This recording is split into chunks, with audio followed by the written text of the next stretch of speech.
ಕರ್ನಾಟಕ ಜನರಿಗೆ ಯುಗಾದಿ ಹಬ್ಬದ ಶುಭಾಶಯಗಳು. ಇವತ್ತು ನಾವು ಯಲಹಂಕ ನಗರದಲ್ಲಿದ್ದೀವಿ.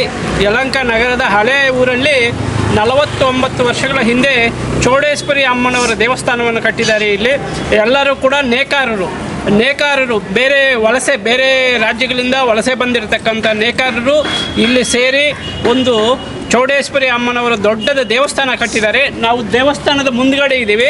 ದೇವಸ್ಥಾನದ ಒಳಗಡೆ ಎಲ್ಲ ಪೂಜಾ ಕಾರ್ಯಕ್ರಮಗಳು ನಡೀತಾವೆ. ಮತ್ತು ಅಗ್ನಿಕುಂಡ ಪ್ರವೇಶದ ಕಾರ್ಯಕ್ರಮದ ಅಂಗವಾಗಿ ಅಗ್ನಿಕುಂಡವನ್ನು ಕೂಡ ತೋಡ್ತಾ ಇದ್ದಾರೆ ಇಲ್ಲಿನ ನಿರ್ವಾಹಕರು. ಮತ್ತು ಇವತ್ತು ಬೆಳಗ್ಗೆಯಿಂದ ಕೂಡ ಹಾರತಿಗಳೆಲ್ಲ ಹಳೆ ಊರಲ್ಲಿ ಏನು ಪ್ರವಾಸಿಗರು ಬಂದಿದ್ದಾರೆ, ಆ ಪ್ರವಾಸಿ ನೇಕಾರರು ಇರ್ತಕ್ಕಂಥ ಕುಟುಂಬದವರು ಸೇರಿಕೊಂಡು ಮತ್ತು ತೊಗಟೆ ವೀರ ಕ್ಷತ್ರಿಯ ಸಂಘದವರು ಸೇರಿಕೊಂಡು ಚೌಡೇಶ್ವರಿ ಅಮ್ಮನವರ ದೇವಸ್ಥಾನದ ಅಭಿವೃದ್ಧಿ ಟ್ರಸ್ಟ್ನವರು ಸೇರಿಕೊಂಡು ಇಲ್ಲಿ ತುಂಬ ವಿಜೃಂಭಣೆಯಿಂದ ಪ್ರತಿ ವರ್ಷವೂ ಕೂಡ ಚೌಡೇಶ್ವರಿ ಅಮ್ಮನವರ ಉತ್ಸವದ ಕಾರ್ಯಕ್ರಮ, ಜ್ಯೋತಿಗಳ ಕಾರ್ಯಕ್ರಮ. ಜ್ಯೋತಿ ಅಂತಂದರೆ ಅದು ನೋಡೋಕ್ಕೆ ಕಣ್ಣು ಸಾಲದು ನಮಗೆ. ಅಂಥ ಅಮ್ಮನವರ ಜ್ಯೋತಿಗಳನ್ನ ಎತ್ಕೊಂಡು ರಾತ್ರಿಗೆ ಊರೆಲ್ಲ ಮೆರವಣಿಗೆ ಮಾಡ್ತಾರೆ. ಚೌಡೇಶ್ವರಿ ಅಮ್ಮನವರ ಜೊತೆಗೆ ಜ್ಯೋತಿಗಳು ಕೂಡ ಊರಲ್ಲಿ ಜಾತ್ರೆ ಮಾಡಿ ಹೋಮದ ಮುಖಾಂತರ, ಈಗ ಹೋಮ ಎಲ್ಲ ನಡೀದೈತೆ ಬೆಳಗ್ಗೆಯಿಂದ. ಇವೆಲ್ಲ ಕಾರ್ಯಕ್ರಮಗಳು ನಡೆಸ್ತಾರೆ. ಇಲ್ಲಿ 49 ವರ್ಷಗಳಿಂದ ಕೂಡ ಯುಗಾದಿ ಹಬ್ಬದ ದಿನ ಇಲ್ಲಿ ಚೌಡೇಶ್ವರಿ ಅಮ್ಮನವರ ಉತ್ಸವದ ಕಾರ್ಯಕ್ರಮಗಳು ತುಂಬ ವಿಜೃಂಭಣೆಯಿಂದ ನಡೀತಾ ಇರೋದರಿಂದ ದೇವಸ್ಥಾನದ ಬಗ್ಗೆ ಮತ್ತು ಇಲ್ಲಿ ನಡೆಯುವ ಕಾರ್ಯಕ್ರಮಗಳ ಬಗ್ಗೆ ನಿಮಗೆ ವಿವರಿಸಬೇಕು ಅಂತ ಇವತ್ತು ಬಂದಿದ್ದೀನಿ. ನೀವು ಕೂಡ ಲೋಕಲ್ನವರು ನಮ್ಮ ಸುವರ್ಣ ಪಂಚಾಯತಿ ಚಾನಲನ್ನು ಸಬ್ಸ್ಕ್ರೈಬ್ ಮಾಡ್ಕೊಳ್ಳಿ. ಈ ವಿಡಿಯೋ ನಿಮ್ಗೆ ಏನಾರ ಇಷ್ಟ ಇದ್ದರೆ ಲೈಕ್ ಮಾಡಿ.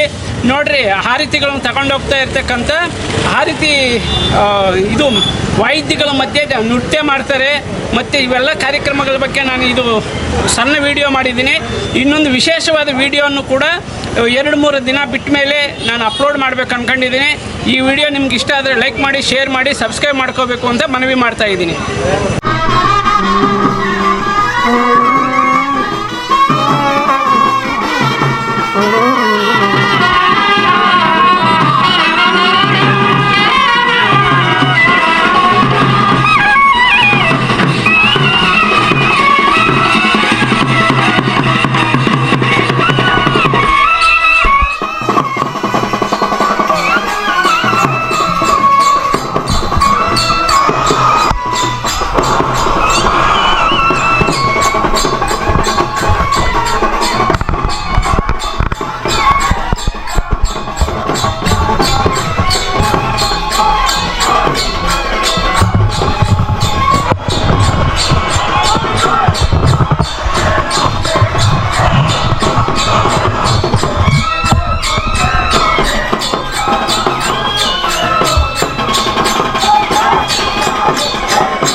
ಎಲ್ಲರಿಗೂ ನಮಸ್ಕಾರ. ನಾಡಿನ ಸಮಸ್ತ ಜನತೆಗೆ ಯುಗಾದಿ ಹಬ್ಬದ ಶುಭಾಶಯಗಳು. ಅದೇ ರೀತಿ ಯಲಹಂಕ ಕ್ಷೇತ್ರದ ಭಾಗದ ಚೌಡೇಶ್ವರಿ ಉತ್ಸವ ಕಾರ್ಯಕ್ರಮ ಅದ್ಧೂರಿಯಾಗಿ ನಡೀತದೆ. ಈ ಕಾರ್ಯಕ್ರಮ ಸುಮಾರು 49 ವರ್ಷ ಆಯಿತು. ಚೌಡೇಶ್ವರಿ ದೇವಸ್ಥಾನ ಪ್ರತಿಷ್ಠಾಪನೆ ಆಗಿ ಅದ್ಧೂರಿಯಾಗಿ ಅಮ್ಮವಾರಿ ಉತ್ಸವ ಹಾಗೂ ಜ್ಯೋತಿ ಉತ್ಸವ ಇರ್ತದೆ. ಎಲ್ಲ ಬೀದಿ ಮೆರವಣಿಗೆ ಬರ್ತದೆ. ದಯವಿಟ್ಟು ಎಲ್ಲರೂ ಈ ಅಮ್ಮವಾರಿಗೆ ಕಾರ್ಯಕ್ರಮಕ್ಕೆ ಪಾಲ್ಗೊಂಡು ಎಲ್ಲರೂ ತಾಯಿ ಕೃಪಕ್ಕೆ ಪಾತ್ರ ಆಗಬೇಕಂತ ನಾನು ಕೇಳ್ಕೊತಾ ಇದ್ದೀನಿ. ಅದೇ ರೀತಿ ಎಲ್ಲರಿಗೆ ಆರೋಗ್ಯ ಐಶ್ವರ್ಯ ಕೊಡಬೇಕಂತ ತಾಯಿನ ಪ್ರಾರ್ಥಿಸ್ತೀನಿ. ಎಲ್ಲರೂ ಬಂದು ಈ ಕಾರ್ಯಕ್ರಮಕ್ಕೆ ಎಲ್ಲರೂ ಬಂದು ಈ ಜಾತ್ರೆನ ಉತ್ಸವವನ್ನು ಜಯಪ್ರದ ಮಾಡಿ ಅಮ್ಮವಾರಿಗೆ ಪಾತ್ರ ಆಗಬೇಕಂತ ಎಲ್ಲರಿಗೆ ನಾನು ಮನವಿ ಮಾಡ್ತೀನಿ.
Yok.